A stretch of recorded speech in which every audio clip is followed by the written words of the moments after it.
In this episode of KEAL, you're going to understand how gratitude now more than ever is so important in your life. So stay tuned. Megan, it's so great to speak to you again. And on our new rebrand, KEAL, thank you again for coming back. Thanks so much for having me. I'm really excited about it. You're very important to be on this episode because of the power your project has and impacting people's lives all over the world. And it relates to gratitude.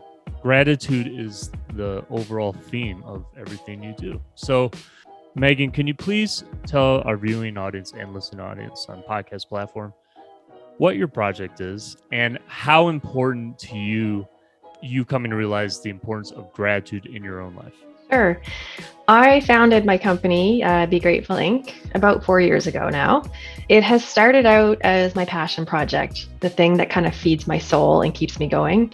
What we do is I help people create gratitude boxes for their loved ones. So, for example, it all started when my grandmother passed away with dementia, and I needed to help my mom grieve that loss and kind of see all the good that was in there and that surrounded her. And so for that, I reached out to our family and friends and had them all submit their favorite memories, the stories of our family, of my grandmother, of my mom. And I put those together on a set of cards, 52 of them, so that she could open one every week for the next year. And that was sort of the starting point of Be Grateful and the concept of gratitude boxes. And from there, we've kind of created gratitude boxes for a number of different occasions. Sometimes it's a retirement or an anniversary or a new baby, a wedding. Celebration of life has been a really big one. And just lately, a lot of just because. So people realizing that they can't go and see their loved ones like they used to, and they're looking for ways to connect and show those people how much love and gratitude kind of surrounds them. And I think for me, when I started all this, I realized that I was running through my life. I wasn't present in anything I was doing because I was really trying to keep up with the next milestone, the next thing that was going to be around that corner. And I kind of just felt like you'd reach that corner and it was empty. And so you would just go on to the next one and the next one and the next one. When my grandmother passed away, and that was like an entire life of memories just wiped away, because with her dementia, she lost track of where she was in her life. And I think I realized that the things I was chasing in life, they weren't the real things. When I go through creating these gratitude boxes for people, it recenters me on the reality of life, the things I'm truly grateful for, and it stops me from running. And I'll be honest, the pandemic was a huge reminder, probably for a lot of us, because you couldn't go plan that next family trip or plan the night out or have your friends over for a party. Like, life kind of stopped there for a bit. And we all had to stop running to the next thing and realizing what in our day-to-day life was actually meaningful to us. I really like what you're saying. And I think it's so important that you talk about your project bringing you back into the center when life is not going the way you would think or want sometimes. And I think that's a really, really great point you're making, because we have to remember that life's going to take us whatever way it wants. And it's our perception, how we react to it, that becomes, our journey, essentially. I'm curious with you, Megan, do you practice having a heart of gratitude even when the going gets rough? Like, for example, some situation comes across your way and it just impacts you a certain way, but is there a way you try to get through those difficult situations with being grateful somehow? Yeah, and I'll say I'm a work in progress on it. To me, gratitude's not something that you just do and it's over and you're forever grateful. I run this business around gratitude, and I'm still a work in progress every single day on it. And I think the last year has definitely tested all of us. It certainly tested me and my family as we went through things. I think for me, gratitude is all about storytelling. And when I first kind of started to dip my toe into gratitude years ago, it was around that gratitude journal concept. So I'm going to write down what I'm grateful for today. But they were just really they were things. They weren't the story behind the things. I had looked at that concept of I'm going to say I'm grateful for this, this, this, and this, and that should do the trick. And it doesn't. At some point, you can, yes, feel great when you first write it down and you walk out the door and you're feeling good. In the hard times, in the last year that we've all gone through, you're hard pressed sometimes to look at a gratitude journal and write down 3 things that you're really grateful for in the moment and really mean them and have them stick. And I think what I've learned to do and what I've learned through Be Grateful is it's not about things, it's about the story behind them. And when you can really ground down to the story of why you're grateful and what happened in that moment or that memory, that's when you feel it. For me, I write down a lot of my family stories. So I keep my own gratitude box. I have the cards that I type up when I, on a Saturday morning, I'll write them up and I get them printed to put in my own box. Those stories, I always reflect on moments in our life that we've had. They're not all perfect. Usually the ones that I reflect on are the ones that everything went wrong. But it's the ones that you think about and you get that little smile on your face. Like you can't help yourself. You're having a terrible day, but you think about that moment and you start to kind of have that little smile happen because you're reflecting on that moment. What gets me through all these hard times is really going back to moments in our lives and not just saying, we had our family over for Thanksgiving this year. We hosted it at my house. My parents had recently moved, so my mom has always been the one to do all the cooking and do everything. If I just had written down in my journal, I'm grateful for having my family for Thanksgiving, it would have lasted for like a fleeting second. It has still lasted with me because what I remember about it is the story, in that I didn't know that I shouldn't have bought a frozen turkey that close to when we needed to make dinner. My husband and I had a mad dash to try to thaw this turkey out under the taps before my mom showed up to realize that I had no clue what I was doing to cook this dinner. And there was all this calamity of errors and family coming together. And I love that story. And that gets me through a hard day or a hard time, is when I think about those moments, not the things. I love that. I never have thought about that or felt that before until you're saying now, but it does resonate a lot with me personally. It's like, and I'm sure everyone else listening and viewing this gratitude is about storytelling, right? It's about the things you're experiencing and what you're going through and how it is you're going through that and what it means to you, right? It's about how it makes us feel inside, and it is a story. I think that's really clever. I think it's a great way to describe it. And with the way you're describing like that as well, Megan, what I find is that we often when we wake up in the morning, it's like when we had that one goal, maybe if it's for that day, for that week, or something up and coming, and it doesn't turn out the way we want it, right? The problem I see coming to my mind is like we fixate on one thing too much all the time because we have that certain desired outcome of whatever we're trying to put our mind to or our heart to, right? And if it doesn't go away, it destroys it or whatever. It could be a situation, it could be a person, it could be a whatever. What we don't realize, depending on what part of the world we live in, like if we have a pretty good life in general, we wake up, we have running water, our toilet flushes, we have food in the fridge, our lights go on. I mean, for the first 30 minutes, you could be grateful about 40 things right away.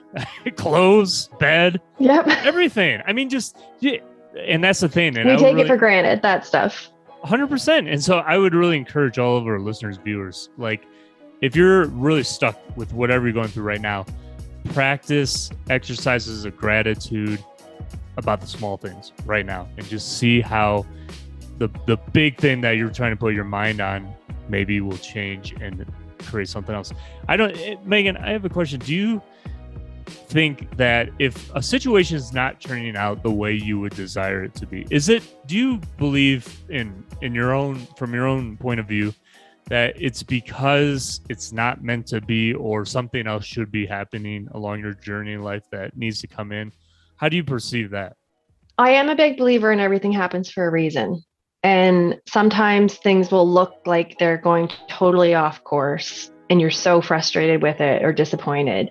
And then months, days, years down the road, you do understand kind of why you needed to take that detour. I'm also the person that I used to kind of fixate on a perfect scenario. So if we use this Thanksgiving an example, wanted to have the perfect table decorations, the perfect turkey, the perfect everything. I envisioned this in my mind about what this was going to look like. things invariably go wrong because nothing in life is perfect. And I set these high standards for myself and my friends, my family, all of that. And things will start to go wrong. And in the past, I would have let that just steamroll me into thinking, this is not meant to be, it's not going to work out, look at all the negative aspects of it. Now I try to kind of catch myself and ground myself to say, okay, well, it's not perfect, but what in life is?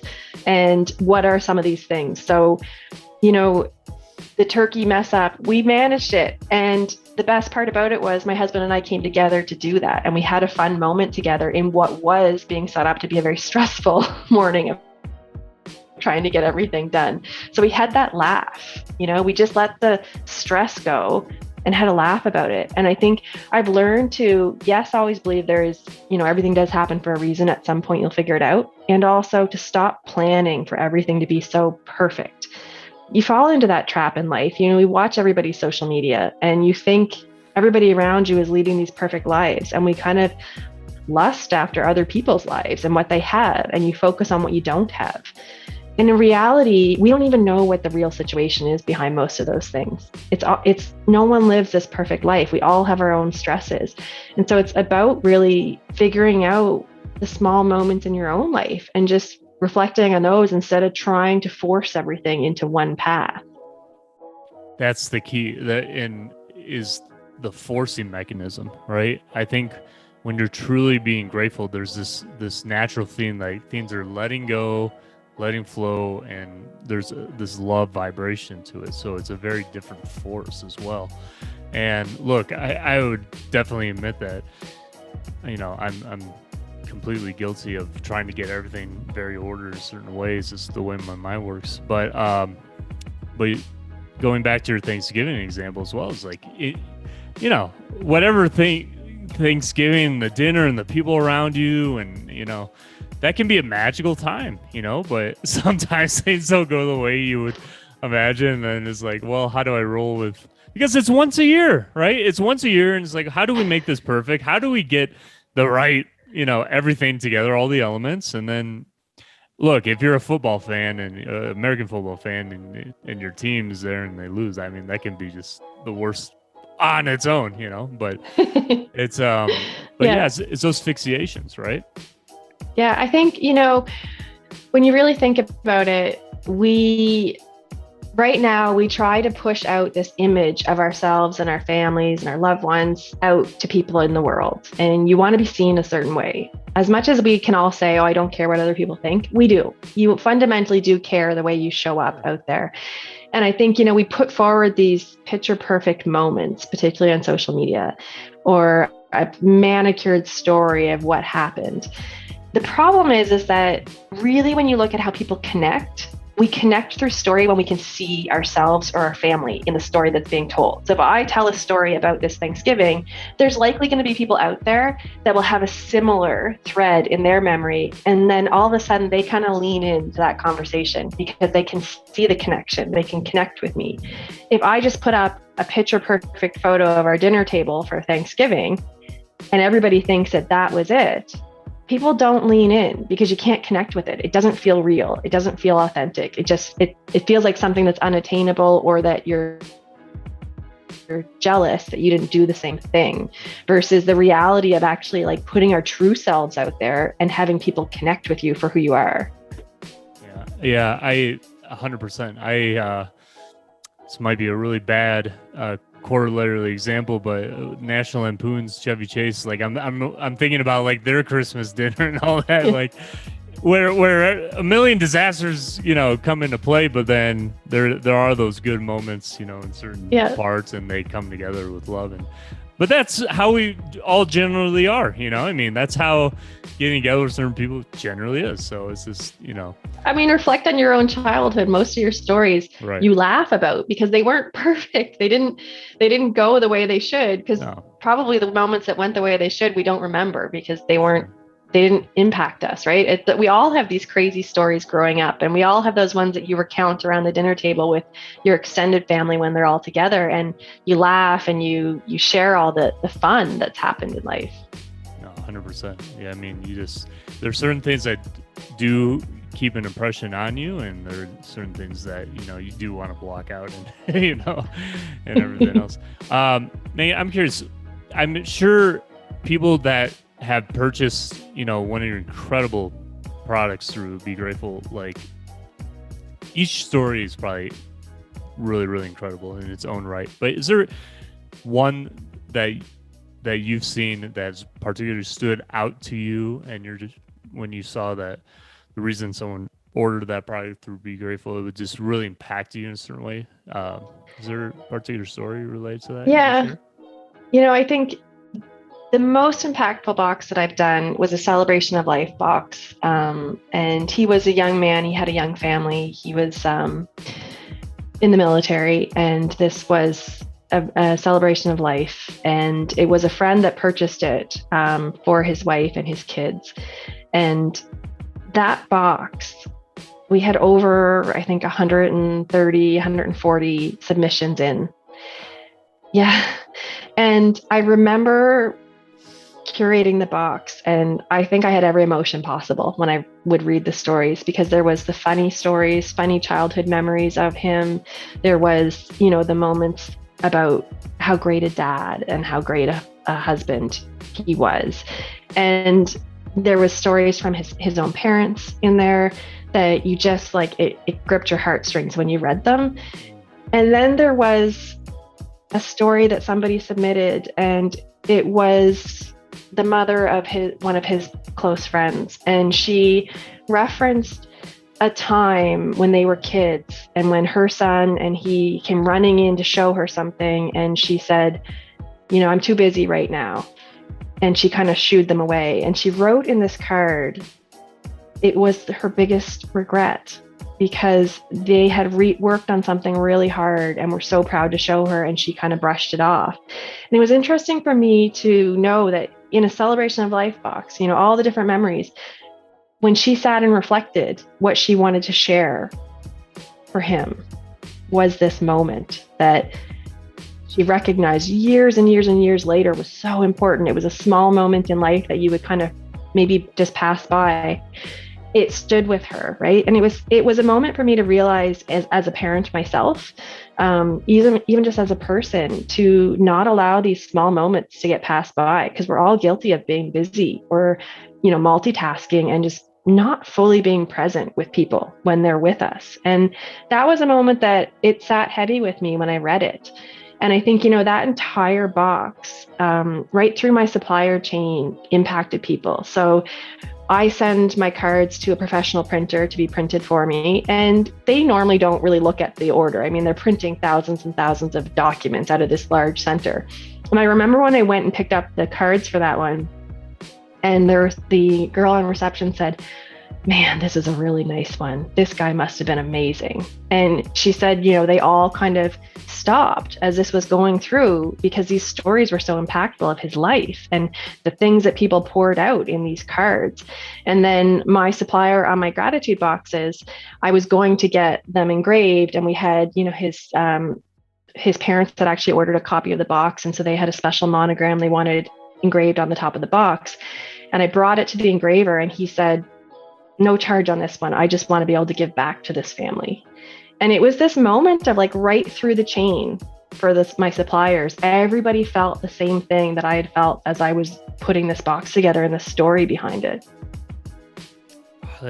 And like you said, it wasn't, it was like some kind of small moment or some sort of thing you wouldn't think would be necessarily a big deal. And I think that's what's so impactful about that story you're saying, because whether we think people realize what we do or not do on a day-to-day basis, we are impacting people's lives one way or the other, right?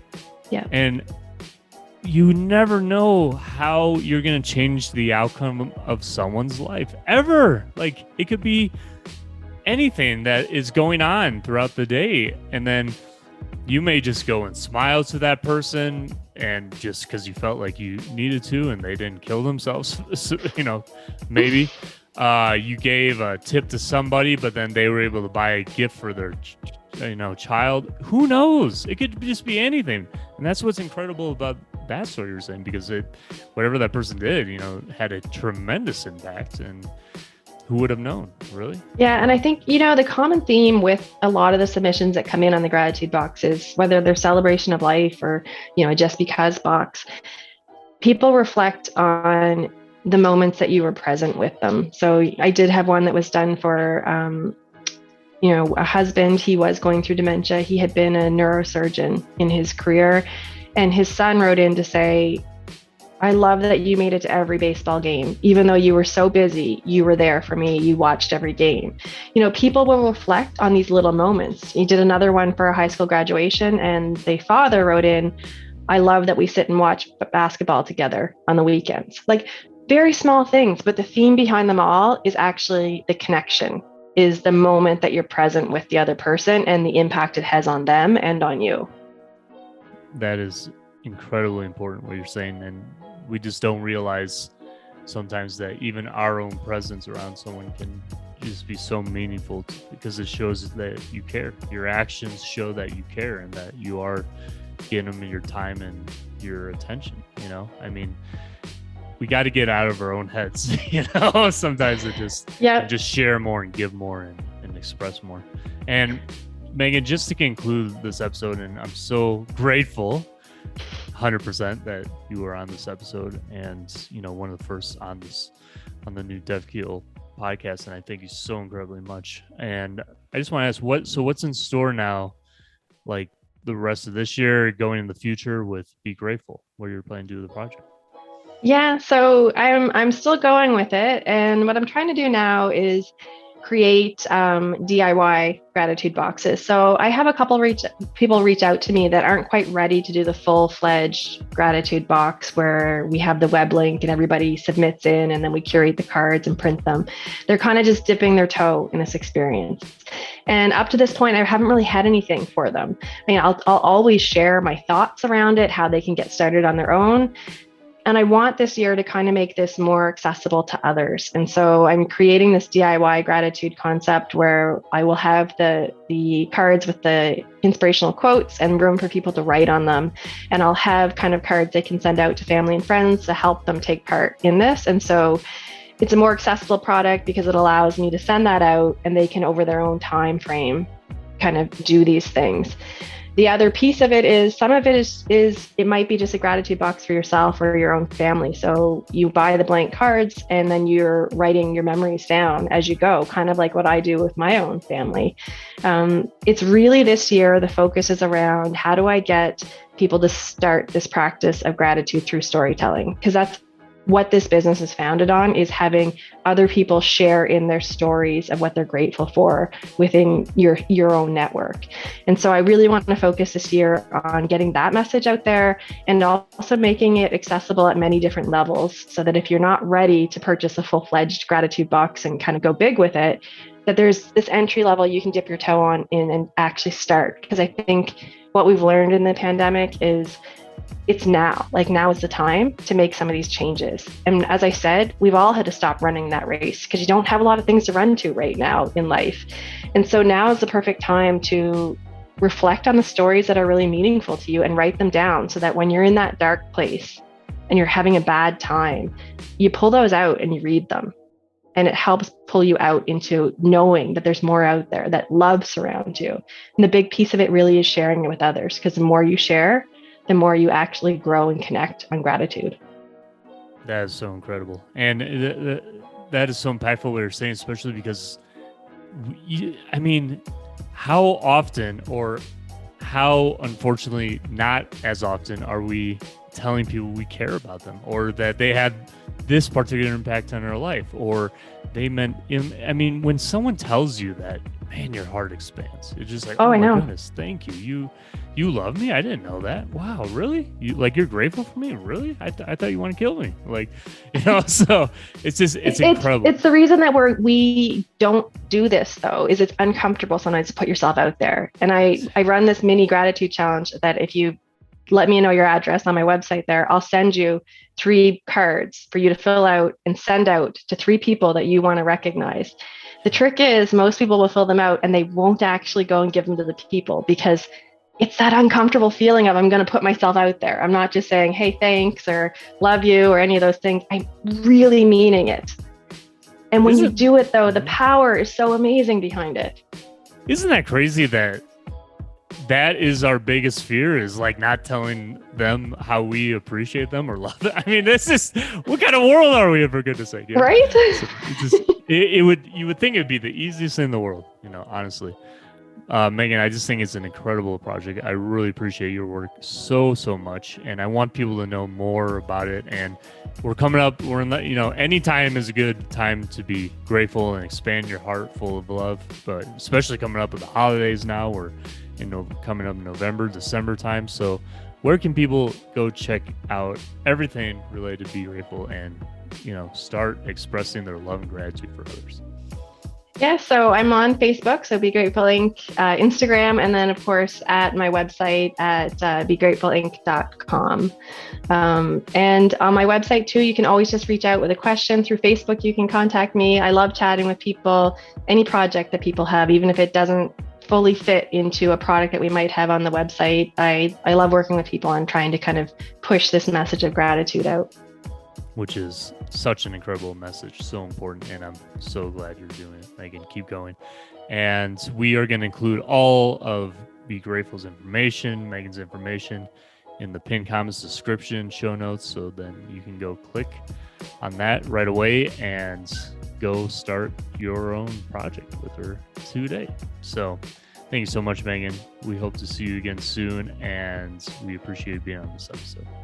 Thank you so much for having me. Thank you so much, and we will see you all in the next episode. Take care, everyone.